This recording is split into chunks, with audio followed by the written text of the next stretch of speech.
ce qu'elles perdent en hauteur transcendantale. Dieu, dans sa transcendance, est toujours là, mais en mineur, sous la forme d'une petite croix, couronnant le temple. Le bâti urbain impose l'horizon des hommes assemblés comme la vraie valeur à atteindre. Comme si finalement la communauté était sa propre transcendance. On a ainsi pu voir dans l'œuvre d'un contemporain de Sévéloute, L'art d'édifier de Léon Battista Alberti, le premier traité d'urbanisme composé en Occident, dont la finalité est de fournir par le bâti une conception d'ensemble de la vie civile. Et j'en ferai l'objet d'un troisième exposé à Bastia vendredi prochain. Comment expliquer cette évolution qui voit la cité s'inscrire dans l'imaginaire occidental en lieu et place de l'Église par récupération de mythes de pierre, prolongés, déplacés, renouvelés? Notons d'abord la force de la matrice architecturale quand il s'agit de penser la société dans la seconde moitié du Moyen-Âge et tout au long de la première modernité, puisque ce que je vous décris peut tout aussi bien inclure les années 1500-1650. Autrement dit, le temps de la grande vitalité de ce que je vais dans un instant qualifier d'aristotélisme politique. Cette matrice, d'abord de référence ecclésiale, la première architecture de la société, vous avez bien compris mon propos, au moins jusqu'en 1200, cette première référence, elle est ecclésiale. Donc cette matrice d'abord de référence ecclésiale s'enrichit à partir des années 1250 des apports de ce que l'on peut qualifier d'aristotélisme politique, quand l'accès en latin puis en vernaculaire au XIVe siècle, au grand texte politique d'Aristote, la politique et l'éthique à Nicomaque, permet de penser le monde des hommes en communauté sous les atours d'une grande architecture, en usant de la catégorie aristotélicienne d'architectonique ou de science de l'architecture qui revient à ordonner et à hiérarchiser les hommes en fonction de la grande science architectonique qu'est la politique. Autrement dit, ma thèse est que la notion aristotélicienne d'architectonique ou de science d'architectonique ou de science de l'architecture vient compléter, renouveler ce qu'a été la théologie, les grandes thèses de théologie sacramentelle qui ont permis de penser la société à travers l'architecture ecclésiale. Il s'agit de prendre donc au pied de la lettre la notion de science de l'architecture, qui est d'abord une notion qui permet de classer les sciences, qui permet de penser un univers de connaissances encyclopédiques où des sciences secondaires sont référées à des sciences principales. Parmi les sciences principales, la théologie et la politique. La politique, science principale, parce qu'elle est la science du prince, avec tout un jeu de mots, sur le princeps principalis. Distinguer des sciences secondaires et des sciences principales, dont la politique, science du prince, c'est non seulement fournir une conception d'ensemble de la grande arborescence des savoirs, sous la forme d'un arbre, en particulier je pense à l'arbre des sciences de Raymond Lull, c'est aussi indiquer quelle est la science surplombante qui donne sens aux connaissances sur le monde, sur la société et sur l'homme, c'est-à-dire la théologie et la politique. Dès la seconde moitié du Moyen-Âge, et longtemps encore à l'âge moderne, grosso modo jusqu'à Grotius, jusqu'à Hobbes, dans les années 1650, la lecture de l'Aristote politique donne accès à une conception globale, architecturale architectonique des sciences qui permet tout autant de se représenter la cité idéale que de fournir l'ingénierie à mettre en œuvre pour y atteindre.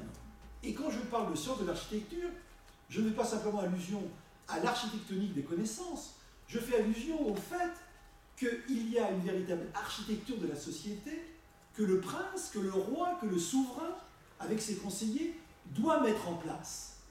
Et nous avons une véritable naissance dans la dynamique de l'aristotélisme politique, nous avons une véritable naissance avec l'humanisme, de l'ingénierie sociale, des grands princes renaissants.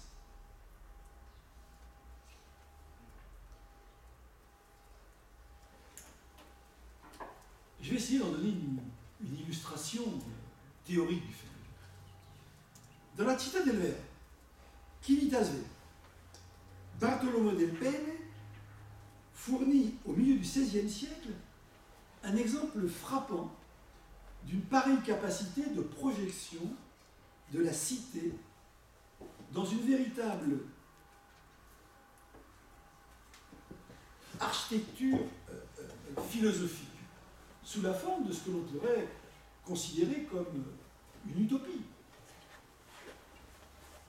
L'œuvre est commanditée par la fille du roi de France, François Ier, qui est duchesse de Savoie, Marguerite de France, 1523-1574, pour une architecture éphémère, le parc du château de Rivoli, à proximité de Turin. Dans ce cadre champêtre et éphémère, il s'agit de mettre en scène la cité idéale en résumant l'éthique à Nicomaque d'Aristote sous la forme d'un itinéraire en 30 jours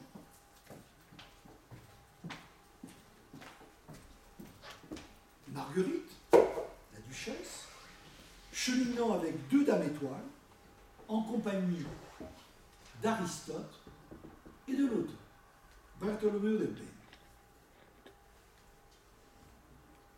Les personnages, nous est-il expliqué, évoluent dans un espace représentable en forme de ville.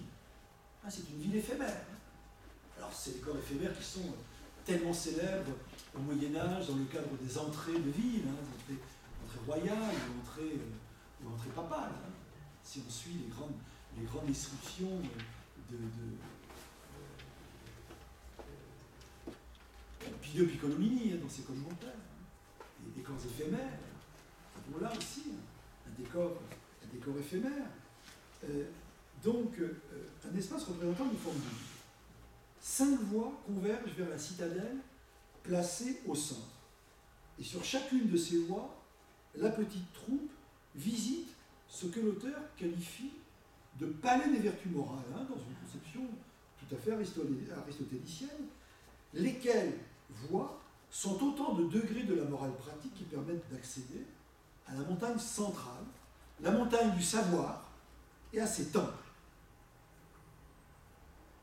Certes, nous avons affaire à une cité de papier, représentable sous la forme d'un dessin et préliminaire à un possible jardin, qui peut prêter à sourire. Mais cette cité de papier enseigne que la cité des hommes, cité aristotélicienne, après ou à côté de l'Église, est désormais le cadre et la dynamique du grand passage vers cette forme de transcendance qui est la vérité incarnée par la philosophie. Et au fond, ce dont est porteur l'architecture, après avoir été l'architecture de société, après avoir été incarnée par la seule Église, c'est d'être une cité donnant accès à la transcendance. La transcendance conçue comme la vérité aux hommes organisée dans leur cadre naturel qui est la cité. J'insiste pour finir sur cette forme de transcendance. La cité, en effet, dont j'ai parlé, la cité des hommes, n'est pas moins sacrale que l'Église, en ce sens qu'elle signe ici-bas l'aptitude des hommes, par le médium de la pierre et du bâti, à se doter d'un destin au-delà d'eux-mêmes. Ils font destin, ils ont un au-delà, même si cet au-delà est quelque chose de relativement distinct d'un simple destin religieux. Comme si l'architecture de la société pouvait être un but en soi.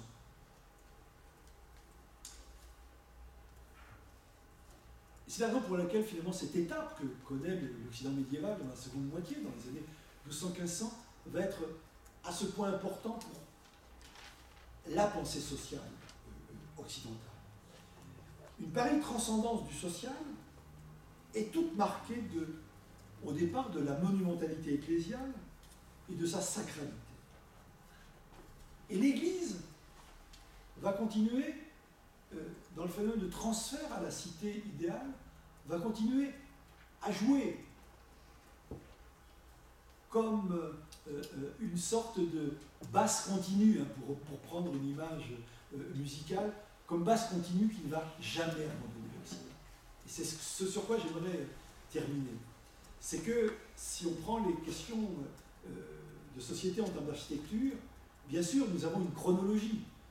Nous avons une phase chronologique qui est une phase ecclésiale. Puis nous avons une phase qui est une phase civile, si vous voulez, à travers le passage de l'Église à la cité, d'une métonymie à une autre métonymie. Mais ce passage, qui va au fond porter la modernité, ne se fait pas sans disparition de l'Église, et c'est ce qui est le plus difficile à comprendre. L'Église est toujours présente sous une autre forme. L'Église, privée de ses pierres par le nouvel idéal de la cité moderne, reste en effet une figure de l'universel dans la philosophie classique. Regardez le traitement que Kant en fait dans ses grands traités, en particulier la religion comme instance de raison. Hein. Eh bien, il traite de l'universel qui unit les hommes, autrement dit, ce que j'ai qualifié de cité, hein, de cité idéale. Eh bien, cet universel qui unit les hommes, Kant le qualifie d'église. Durkheim, l'un des inventeurs de la sociologie, dans les formes élémentaires de la vie religieuse, 1912, son dernier texte, Durkheim qualifie la communauté morale qui est en fait la société, il la qualifie d'église. Autrement dit, il y a dans l'évolution, j'allais dire, laïque, politique, de nos conceptions sociales, quelque chose qui maintient la référence ecclésiale, mais une référence déplacée. Et c'est ce qui est si difficile à comprendre. Vous savez, nous avons une telle légende à la modernité, un temps ecclésial d'un côté, qui est le médiéval, et puis un temps de la modernité qu'on fait commencer quand vous voulez. Vous avez une modernité 13e, hein, c'est un cas de figure tout à fait classique. Mais une modernité qui est une modernité où l'Église est déplacée. C'est beaucoup plus compliqué que ça.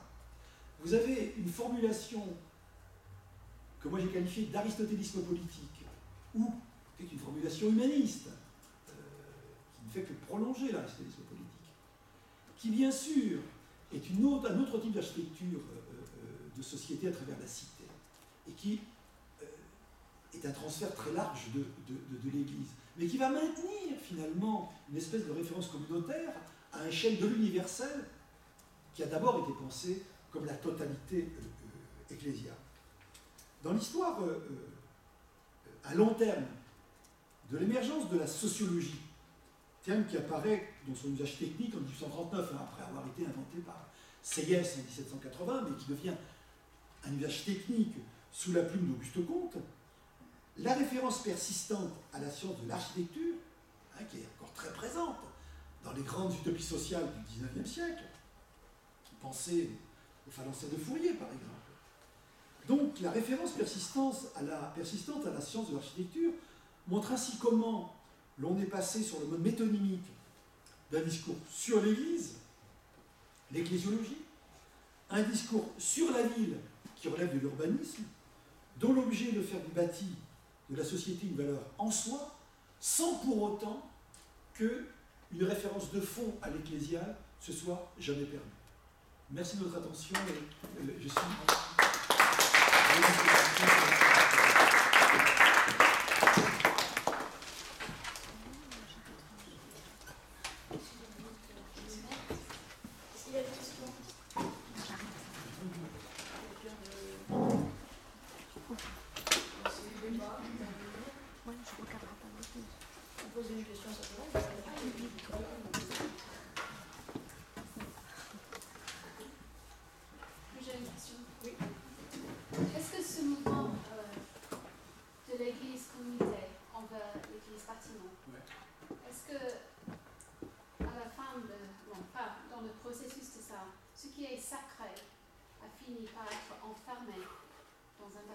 Alors le sens du sacré a fini d'être un bâtiment plutôt que la nature. Oui. C'est ça. C'est exactement le phénomène que j'ai essayé de décrire, c'est-à-dire la définition d'une sacralité qui est une sacralité dans un lieu donné, autrement dit qu'on pourrait identifier à une sorte de pôle, si vous voulez. Ouais. Le monde chrétien médiéval auquel je me suis référé, c'est un monde, on pourrait dire, insulaire, en ce sens que l'intégralité de l'univers est un domaine du diable, qu'il va falloir gagner par diffusion de la sacralité d'un point de départ. Ce point de départ, c'est précisément le lieu de culte, et même le centre du lieu de culte qui est l'autel. Et ce que j'ai appelé tout à l'heure les cercles concentriques, vous avez une espèce de sacralité diffuse. L'île de départ, c'est l'autel, lequel autel va gagner un volume, c'est-à-dire une aire qui est aussi un volume. Il y a toute une dimension transcendantale, qui est l'Église. Et puis autour de l'Église, vous avez le cimetière.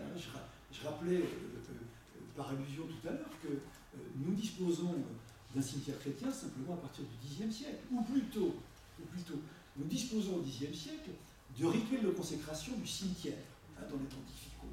Ce qui ne veut pas dire que le cimetière en lui-même se soit constitué de façon universelle au Xe siècle. Enfin, disons que c'est le début d'un mouvement qui est très important, parce que cela veut dire qu'on commence à distinguer des inhumations de chrétiens et de non-chrétiens. Et qu'on commence à penser la société comme un corps pur qu'il va falloir débarrasser de tout élément étranger. Autrement dit, il va se greffer à cela un phénomène extrêmement important qui est celui de la définition de la société comme une communauté sacramentelle. La société du Haut Moyen-Âge est une société qui peut encore accepter des laïcs de confession autre que la confession chrétienne, en particulier les juifs. Ce qui n'est plus possible à partir du moment où vous avez une définition sacramentelle qui repose sur le cimetière. Le cimetière, la paroisse qui est une réalité médiévale, j'insiste bien là-dessus, puisque vous avez encore de la littérature qui prétend le contraire. Les travaux de ces 20 dernières années ont bien montré que la paroisse est une entité sans équivalent dans l'Antiquité tardive et au Moyen-Âge, dotée de limites, relativement tardivement d'ailleurs, pour les limites. Et puis, vous imaginez toute une hiérarchie territoriale qui va permettre de penser le rapport du local, c'est-à-dire le lieu de culte, et puis le global, c'est-à-dire idéalement tout l'espace de la Terre. Ce qu'on va définir sous le terme de chrétienté avec un grand C, c'est-à-dire un sens géopolitique qui n'existe pas avant le IXe siècle, une dimension globale qui doit s'achever un jour avec le grand mouvement prosélyte chrétien qui va s'étendre comme les vignes de la Bible, jusqu'aux limites de la terre. Donc, effectivement, ce sacré-là est un sacré de contamination. C'est-à-dire le fait qu'un lieu qui a été sacralisé rituellement, a vocation à contaminer sa périphérie, et donc à gagner tout l'espace de la terre. Tout le problème est de comprendre pourquoi et comment s'est constituée cette sacralité chrétienne. Alors j'ai parlé très abusivement, d'ailleurs très vite, vous m'en pardonnerez, mais du premier geste de sacralité qui a été le fait de déposer des reliques dans l'autel. Et ça, c'est un phénomène qui est bien documenté pour le 5e siècle avec les fameuses reliques de Gervais de Protée par Ambroise de Milan dans la basilique ambrosienne, qui est un des premiers exemples nous montrant que ce qui distingue le cœur du lieu de culte, l'autel, d'ailleurs qui devient un autel fixe, il est très largement portatif, en tous les cas propre à la mobilité dans les premiers temps du christianisme. Bon, le premier geste de sacralisation de l'espace, c'est le fait de déposer des reliques de saints, des restes saints.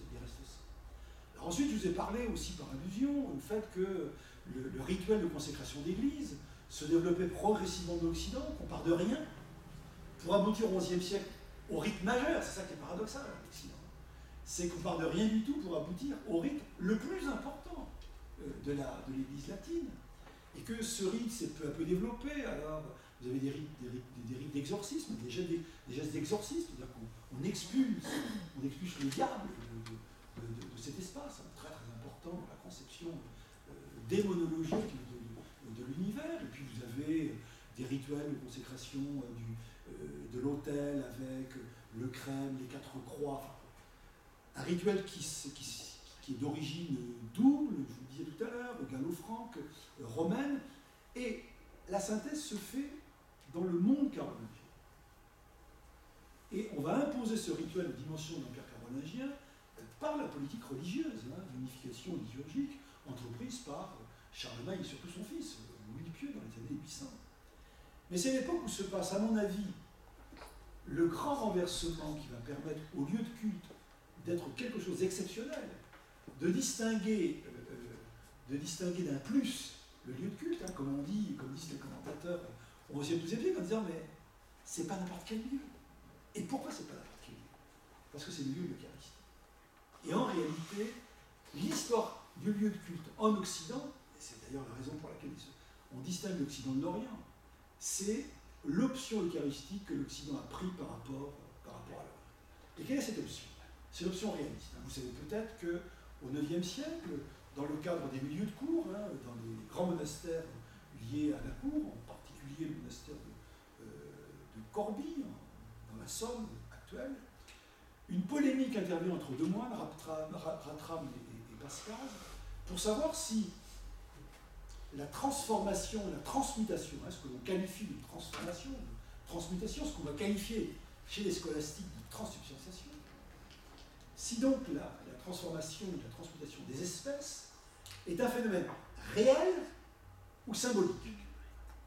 Ratram soutient que c'est une chose symbolique. Il ne s'agit pas de dire que c'est le corps et c'est le sang qui résultent de cette transformation des espèces. C'est en imagination qu'on pense que par la commémoration du sacrifice du Christ, il se réalise parmi nous.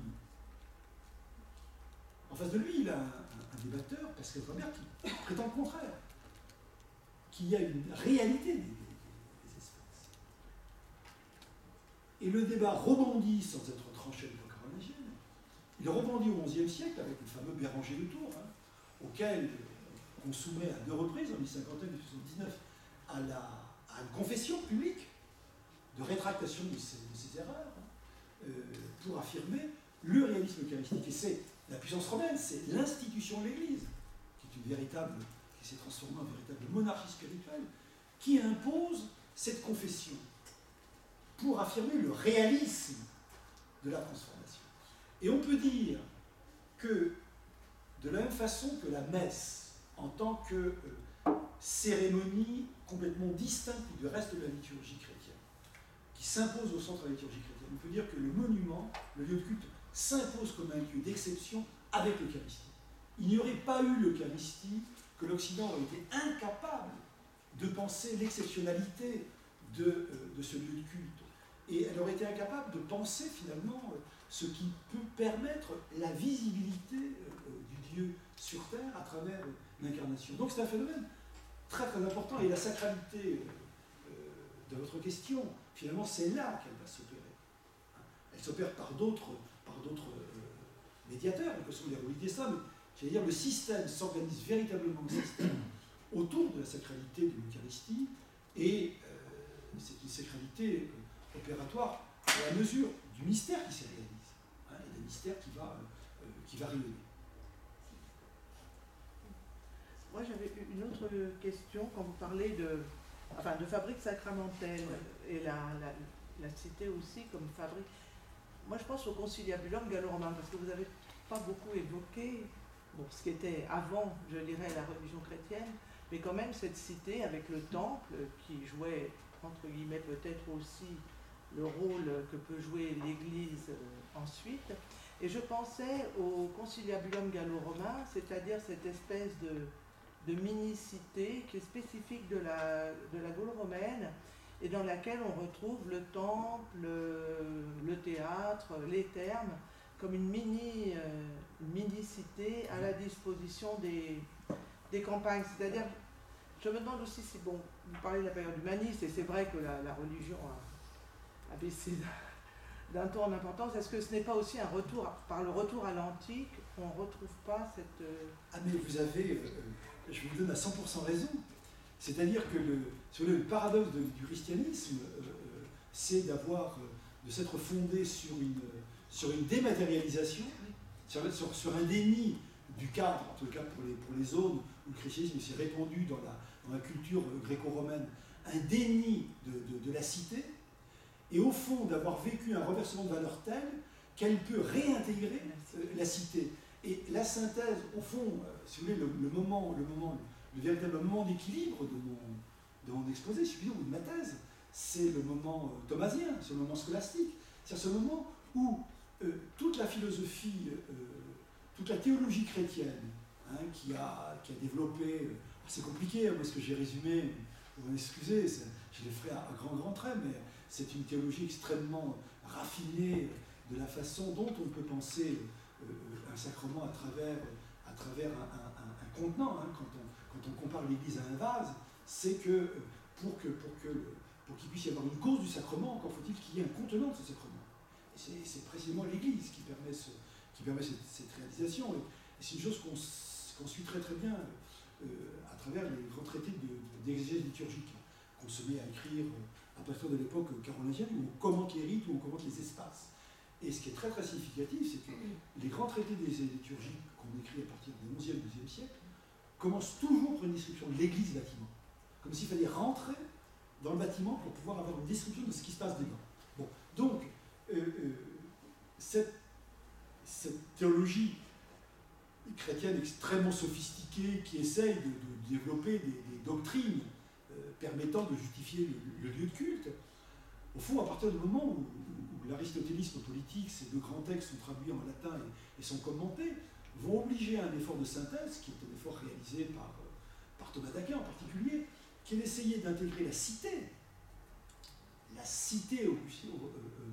aristotélicienne, c'est-à-dire vraiment ce cadre nécessaire, hein, de l'homme comme animal social, ce cadre nécessaire à la réalisation du bien commun, de l'intégrer dans la dimension qui est celle du christianisme, c'est-à-dire comme si finalement, à un bien suprême, on pouvait, à la notion de bien suprême, on pouvait articuler une notion de bien suprême chrétien. Et au fond, ce moment d'équilibre permet d'intégrer au sens propre du terme la cité antique, et le conciliabulum gallo-romain, il y a un petit peu de cette matrice-là, c'est-à-dire qu'il y a un cadre architecturé qui est celui de la vie en communauté, et toute la préhistoire chrétienne du Moyen-Âge, avec le mouvement de pétrification, est un premier temps d'un renversement des valeurs qui permet ensuite, à l'époque, disons, au temps scolastique, de réintégrer la cité antique dans une vaste conception chrétienne. Mais vous avez raison, c'est une reprise des modèles globaux. Et d'ailleurs, on voit bien que j'allais dire, toutes les théories politiques, hein, qu'on est capable d'écrire à partir du XIIIe siècle réinvestissent des grands textes de l'Antiquité, à commencer par les textes cicéroniens, hein, l'Ourps, la Civitas, hein, voilà, bon, il y a tout le grand effort de Marcille de Padoue, ou même de Dante, hein, ce sont des cadres absolument indispensables. Tout à fait d'accord avec votre thèse. Le plus difficile, c'est de comprendre comment le christianisme a pu être en mesure, avec ses propres valeurs, d'aborder le corpus aristotélicien. Et l'Occident n'y a accès qu'avec des traductions 13e et les grands commentaires, de l'arabe. Justement, à propos des grands commentaires de l'arabe, la manière dont tu as décrit le modèle de la politique comme science architectonique ou en synthèse des sciences, qui se trouve déjà chez Vitruve, qui dit que l'architecture est, pour être architecte, il faut connaître toutes les sciences, à commencer par la rhétorique, la poétique, la musique, etc. Mais en même temps, les exemples que tu as donnés m'ont fait penser vraiment à ce dont avait parlé Hannibal Maplouf quand il est venu de ces maisons de la sagesse qui étaient là totalement allégoriques, mais qui était un des axes de la philosophie arabe médiévale. Et qui, bien entendu, les deux ont pour en commun l'architectonique d'Aristote. Oui, bien sûr. Et là, c'est aussi, Aristote est vraiment aussi un élément de synthèse entre l'Orient et l'Occident. De conjonction, oui. De l'Orient, mais de cet Orient-là. Cet Orient-là, moi, ce que j'ai essayé de contraster, si vous voulez, c'est le fait que le christianisme en lui-même n'avait pas une évolution naturelle vers cette architecture-là, et que la preuve en était donnée par l'Orient. C'est tout à fait frappant de voir que le monde oriental n'a jamais favorisé la métonymie, la confusion entre l'Église et l'Église. En Orient, on parle toujours de Naos, on parle de l'Ecclésia, il n'y a pas d'équivoque, l'Ecclésia c'est la communauté. Si on veut dessiner le bâtiment, c'est en particulier la référence à Naos. Mais alors pour la pensée orientale en général, qui a été marquée par Aristote, véhiculée par le monde arabe, c'est vrai que la notion de maison de sagesse, c'est-à-dire de lieu, sagesse et savoir, et puis de lieu où on philosophe, ça c'est une chose que l'Occident va retrouver directement avec les thèses d'Aristote, indirectement avec les commentaires, et où effectivement une retrouvaille entre les deux mondes est possible. Ça c'est tout à fait juste.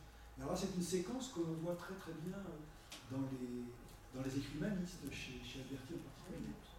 Le fait que,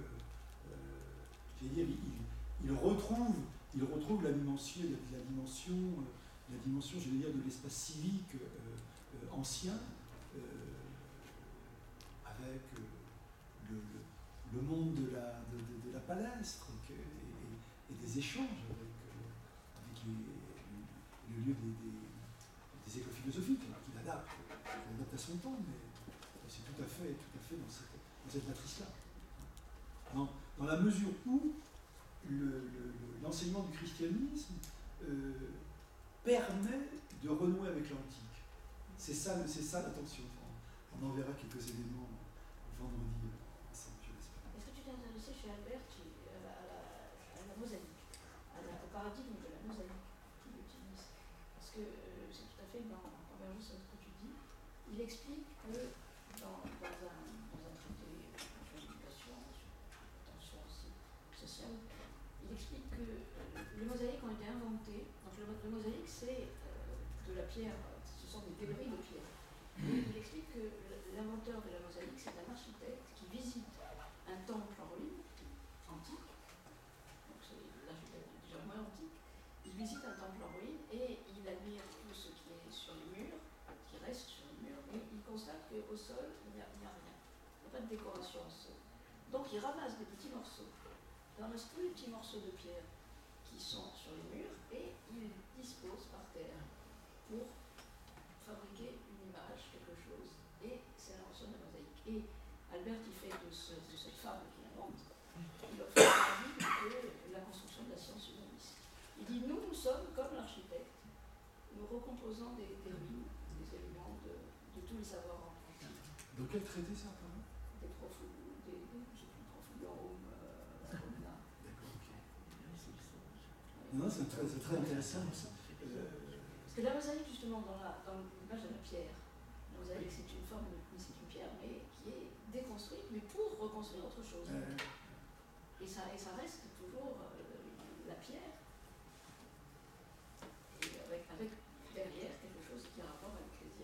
Oui, bien sûr. Même si elle est plus noble. Mais c'est la science, du rassemblement. c'est la science humaniste qui prend la place. Et c'est l'architecte à ce moment-là qui devient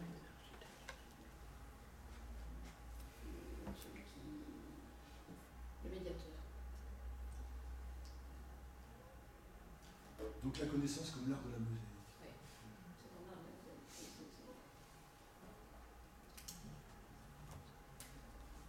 Et la politique aussi. Hein. Oui. Mais oui, la politique au sens architectonique du rassemblement. Réparer les cassures. Réparer les cassures, oui. Bien sûr, et puis une grande comment dire,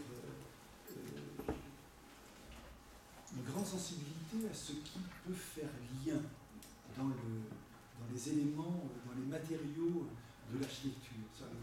Le fait qu'il y a des liens naturels dans les autres. La troisième intervention, oui, parce que ce qui est important dans tout ça, c'est de concevoir que, au fond, la structure que l'on élabore, elle est autoportante. C'est-à-dire qu'elle n'a pas besoin d'un troisième tiers pour tenir. C'est-à-dire qu'en soi, on agence des éléments qui font lien et la structure se suffit elle-même ensuite. Donc ça suppose une grande sensibilité à ce qui fait lien dans les matériaux naturels, la façon dont on les assemble.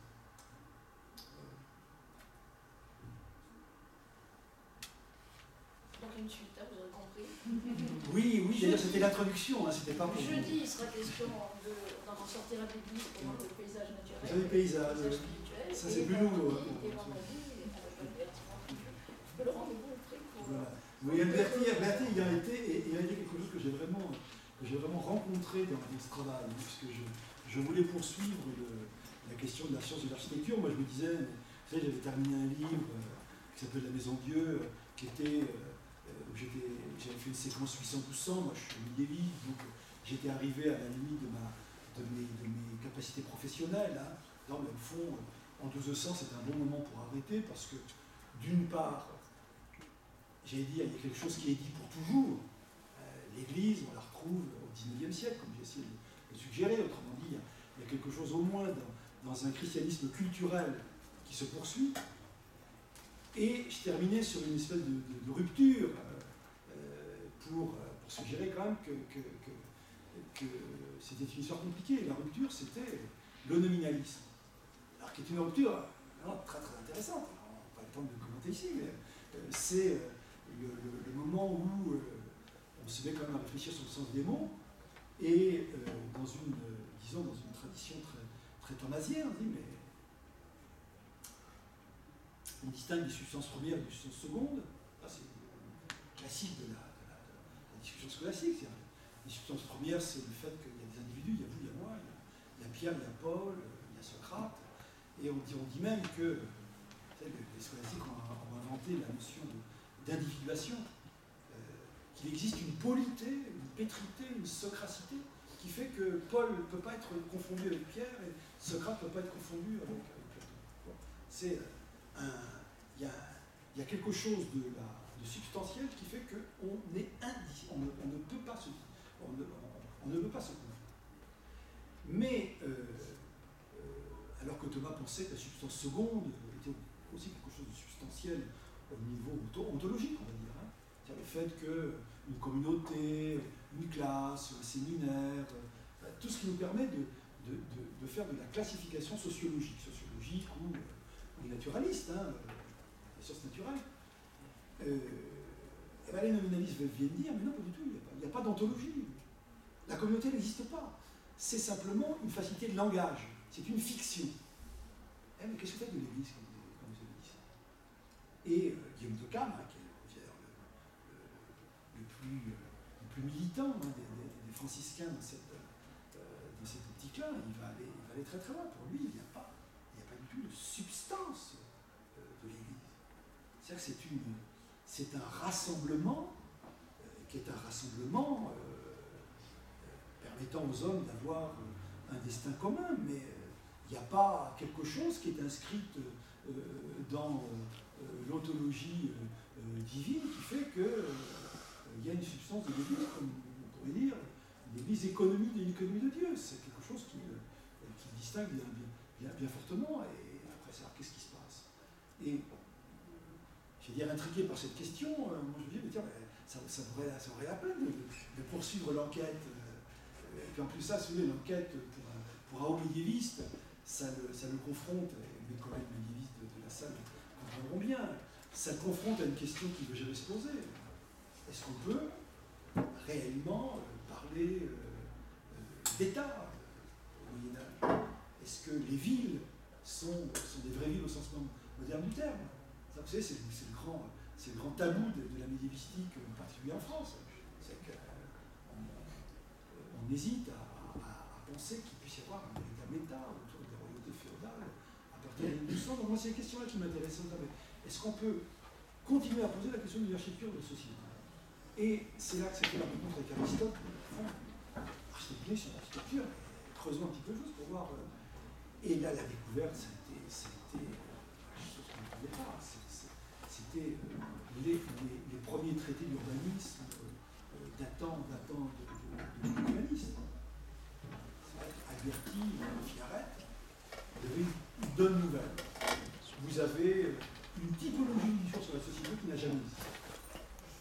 Et d'ailleurs, les bons historiens d'urbanisme montrent, François Chouet, que l'invention de l'urbanisme, le mot de 1867, inventé par Isidro Cerda, un architecte catalan.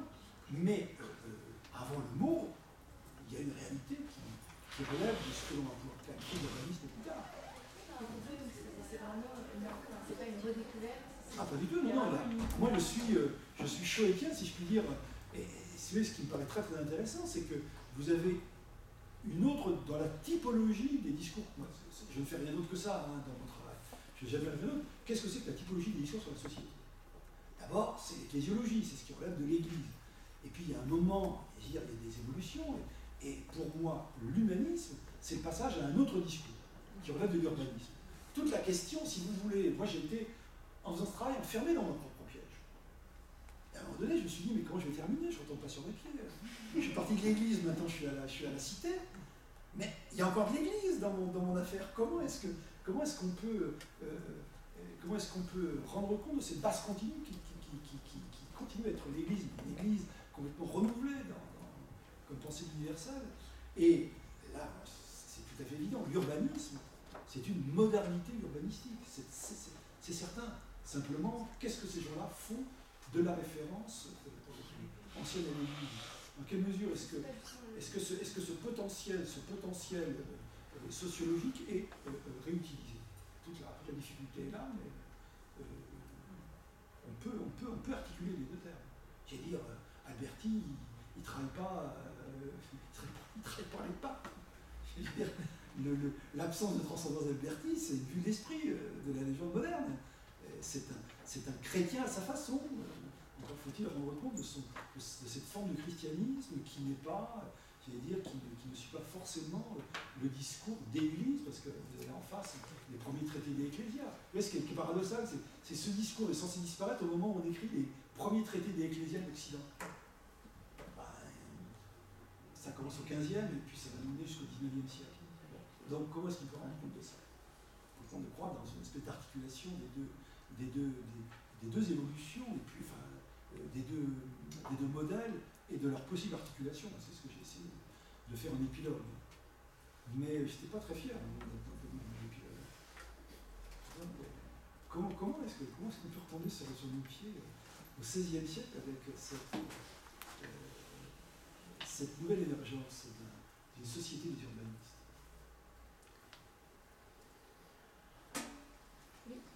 Alors, j'ai vu que tu avais travaillé sur Cluny, sur Pierre le Vénérable, et donc j'ai vu aussi que Saint-Bernard il a été condamné à Bélard pour les thèses d'aristotélisme. Comment se fait la transformation pour passer de la condamnation de Bélard à cet abattage qui est finalement, comment l'aristotélisme est repris par l'Église? Comment ça se passe? Écoutez, d'abord, vous faites référence à mes premiers travaux sur Cluny. Moi, c'est Cluny qui m'a amené à ces travaux-là. Ouais. Puisque dans un travail antérieur qui qui est bien lointain maintenant, j'avais essayé de faire un travail sur l'éclésiologie des moines, avec comme idée de base, pas une idée très originale d'ailleurs, le fait qu'il a pu exister une ecclésiologie grégorienne, hein, c'est-à-dire une conception de la société selon la papauté de la grande réforme ecclésiastique des 11e et 12e siècle, parce qu'il y a eu auparavant un modèle monastique qui s'était établi. Ça, c'est d'ailleurs toujours une thèse que je défends. Hein. Il y a eu d'abord Cluny, il y a même eu le monde carolingien. Chose bien intéressante. Le monde carolingien, si vous voulez, les premières matrices de société chrétienne, c'est le monde carolingien, c'est les trois ordres. L'invention des trois ordres, ceux qui prient, ceux qui combattent et ceux qui produisent, c'est un schéma carolingien.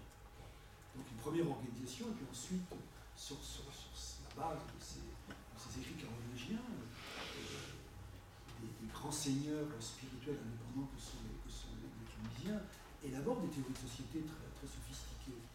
Et c'est ça que j'avais en tête, hein, comment est-ce qu'une ecclésiologie des moines se construit, qui ensuite va être une ecclésiologie tout court, hein, au service des papes. Et tournant autour du pot pour faire ce travail, finalement je me suis aperçu, à la suite d'une commande de séminaire, que la façon la plus simple d'écrire la façon dont on essaye de rendre compte de ce que c'est qu'une société, c'est de voir ce qu'il condamne.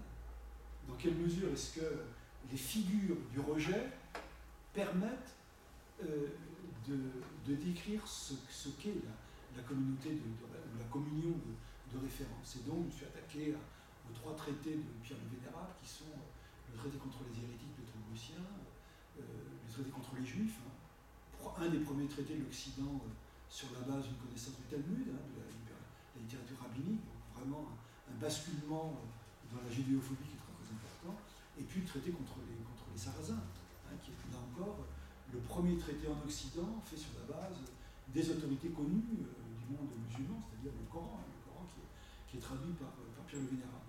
Donc si vous voulez, dans les traités contre les prêtres gauchiens, les fameux hérétiques hein, qui sont condamnés, avec lesquels Pierre le Vénérable polémique, il y a des questions tout à fait inédites hein, dont les pères n'ont jamais débattu, et pour cause, ils étaient tout à fait contre les thèses qu'on apprend au Xe siècle, c'est les lieux de culte et les suffrages pour les défunts.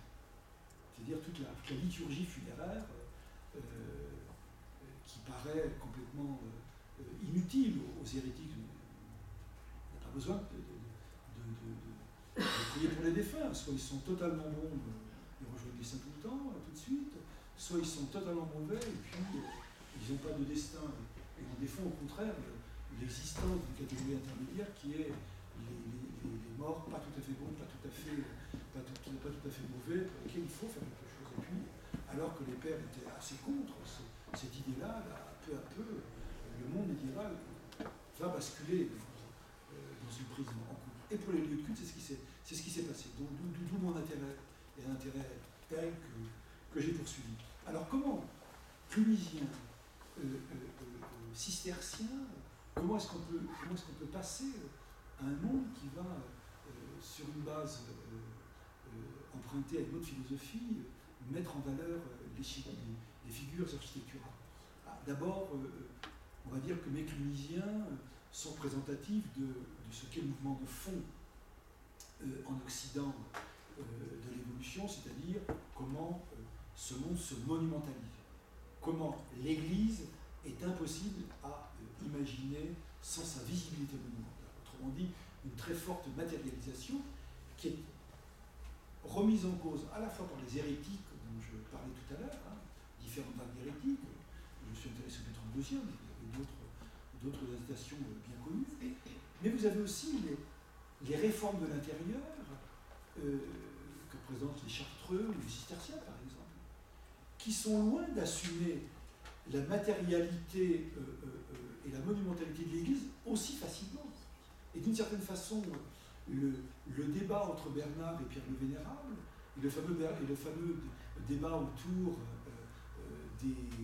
des lieux de culte, de l'ornementation des églises, vous savez, l'écrit de Bernard de Saint-Thierry, joue beaucoup sur le fait que l'Église doit être le moins matériel possible.